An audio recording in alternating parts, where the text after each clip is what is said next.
Guys, welcome back to the course. Today we will learn what a matrix is, how to create matrices in R, and how to do some arithmetic calculations like matrix multiplication, addition, etc. So there are multiple ways of creating a matrices. One is that you can create a matrices using two different vectors. So matrices are just like vectors. Vectors are one-dimensional object, whereas matrices are two-dimensional generation of a vector. Like vector, matrices can also have elements of single data type only. For example, it can either have all numerics, all characters, or all boolean, etc. So right now I'm creating two vectors. Vector x consists of three elements, 1 2 3, and vector y consists of three elements, 2 3 5. Now the first way to create a matrix is using cbind function, and in the parenthesis you need to write the first and second uh, name of the vectors, which is x and y in the current case. So right now I'm creating a matrix using a cbind function. So using a cbind function, I created a matrix called Z. Z consists of two columns, x and y, and three rows. The next way to create a matrix is using rbind function. Rbind stands for row bind and cbind stands for column bind. Now using the same set of vectors x and y, I created a matrix called W. Now W consists of three columns and two rows. The third way to create a matrix is using the matrix function, and in the matrix function the first argument is a list of or numbers or the elements. You can use either a vector here or sequence, sample, and or anything else which you want. So right now I'm telling R to create a sequence from 1 to 10 and create a matrix using those numbers.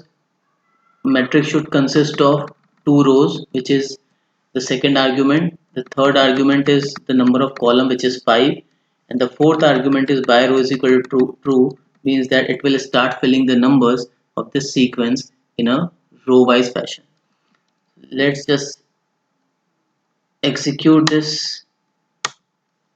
So A consists of 5 columns, 2 rows, right? And if you see, the sequence 1 to 10 is filled in a row wise fashion. Now in order to create a matrix B, you can also use a sample function with replacement. Sample function with replacement, the highlighted one, is telling R to use number from 10 to 18 and generate 10 random samples with replacement is equal to true, right? And then using that create a matrix which consists of 2 rows and 5 columns. This is your matrix B, right?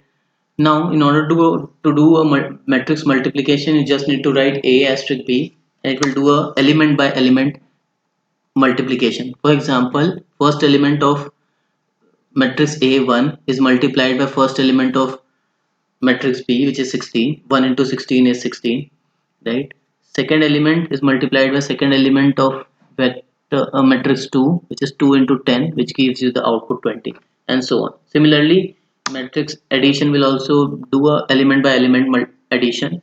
Now in order to check what are the dimensions or what are the number of rows and columns present in the matrix, the function is dim stands for dimension, and the parenthesis you need to mention the name of the matrix, which is A consists of 2 rows and 5 columns. Similarly, you can do it for B. B consists of 2 rows and 5 columns. Now, in order to calculate the correlation between two, two vectors, you can use cor function, but this is not relevant right now. Now, in order to name the matrix A and B, A first, so there are two rows, right? So I want to assign names to rows S1 and S2 using a vector, and now column names, there are 5 columns, y1 to y5, right? So using the call name function, and now if I execute A, then A will be assigned names. Rows are S1 S2 and columns are y1 y2 y3 y4 and y5. In the next lecture we will cover how to do subsetting in R.